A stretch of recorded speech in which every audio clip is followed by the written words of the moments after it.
ဒီနေ့သင်မယ့်အကြောင်းအရာကတော့ FAS ဆိုတဲ့သင်ခန်းစာဖြစ်ပါတယ်။အဲ့တော့ FAS မှာဒီမှာ file လေးတွေရိုက်ထားတယ်။ဟုတ်ပြီနော်။ day တွေပါမယ်။ day 1ရဲ့ day 2ရဲ့ day တွေပါမယ်။ဟုတ်ပြီနော်။ဒါဆိုရင်ဒီ day တွေမှာဒီချေတို့ကဘာတွေရိုက်ထားလဲ။ဥပမာဆေးပါစံပေါ့လူ2ယောက်ပေါ့။လူ2ယောက်ကလူတွေလဲမောင်မောင်က region 1မှာမောင်မောင်ရဲ့ရောင်းထားတဲ့အမောင့်တွေရှိမယ်အဲ့တော့ဒီမှာဘာရှာမှာလဲဆို average ဆိုတာပြန်မြခြင်းရှာမယ်ဟုတ်ပြီနော်မောင်မောင်ရဲ့နေ့စဉ်ပြန်မြရောင်းရငွေအဲ့တော့ average is မှာ s ပါလာရှိတယ် average is မှာ s မပါတဲ့သင်ခန်းစာနှစ်ခုကိုပြောပြမယ်အဲ့တော့ဒီနားလေးမှာတွက်မယ်ပေါ့နော်မောင်မောင်ရဲ့နေ့စဉ်ပြည့်မြရောင်းရငွေကိုတွက်မယ်ဟုတ်ပြီနော်အဲ့တော့ဖြေလိုချင်တဲ့နေရာမှာကလေးထား equal sign ရ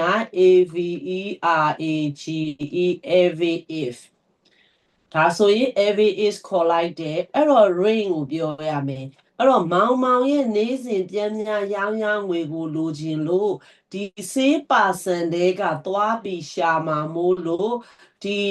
ဆေးပါစံလူတွေရှိနေတဲ့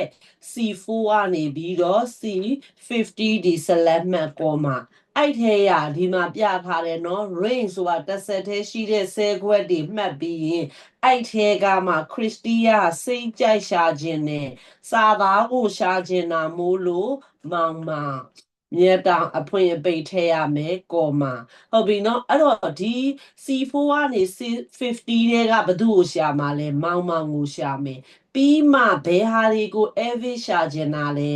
ဒီကဏ္ဍတွေကို average ရှာခြင်းနာအဲ့တော့ကို average ရှာခြင်းနဲ့ကဏ္ဍတွေကို select မှတ်ဝင်ပိတ်အန်တာခေါအဲ့တော့မောင်မောင်ရဲ့နေ့စဉ်ပြန်မြရောင်းရငွေကဏ္ဍထွက်လာမယ်ကဲနောက်တစ်ခုကကြတော့ average is ဒီတစ်ခါဒီချေတို့ကမောင်မောင်က region 1မှာသူ့ရဲ့ပြည့်မြရောင်းရငွေအဲ့လိုရှာချင်တာဟုတ်ပြီနော်အဖြေလိုချင်တဲ့နေရာမှာ calculator average is မှာဘာထည့်မှာလဲဆို s ပါလာထည့်ပဲဘာလို့လဲဆိုဒီချေတို့ကနှစ်ခုရှာချင်တာဟုတ်ပြီနော်အဲ့တော့ဘာရှာချင်တာလဲအဲ့တော့ပေါင်းချင်တာလေးကိုအရင်ထည့် average ရှာခြင်းနဲ့ကဏ္ဍလေးကိုအရင်ဘာလုံးမှာလဲရွေးပြီးတော့ကောမှာအဲ့ထဲရမှာခရစ်တီးကဘာကိုစစ်ထုတ်ကြည့်မှာလဲ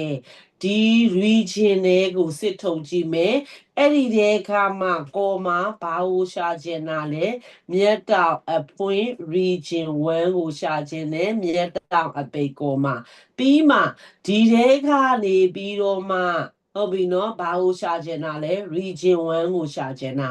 ပြီးရင်နောက်ထပ်သူကခရစ်တီးယားဆက်ပြောတယ်နောက်တော့စစ်ကြည့်ချင်တာကဆေးပါစံတွေကနေပြီးတော့ဘသူ့ကိုစစ်ကြည့်ချင်တာလဲမောင်မောင်ကိုစစ်ကြည့်မယ်မောင်မောင်ခွင်ပိတ်အန်တာအဲ့တော့ဒီမှာဆိုရင်မောင်မောင်ရဲ့နေ့စဉ်ပြန်များရောင်းရငွေထွက်လာတယ်မောင်မောင်ရဲ့ region 1မှာနေ့စဉ်ပြဲမြရောင်းရငွေဆိုပြီးတော့ထွက်လာမယ်အဲ့တော့ဒီသင်ခန်းစာက average is နဲ့ average is ကို s ပါလာလေးတွေကိုပြောပြထားပါတယ်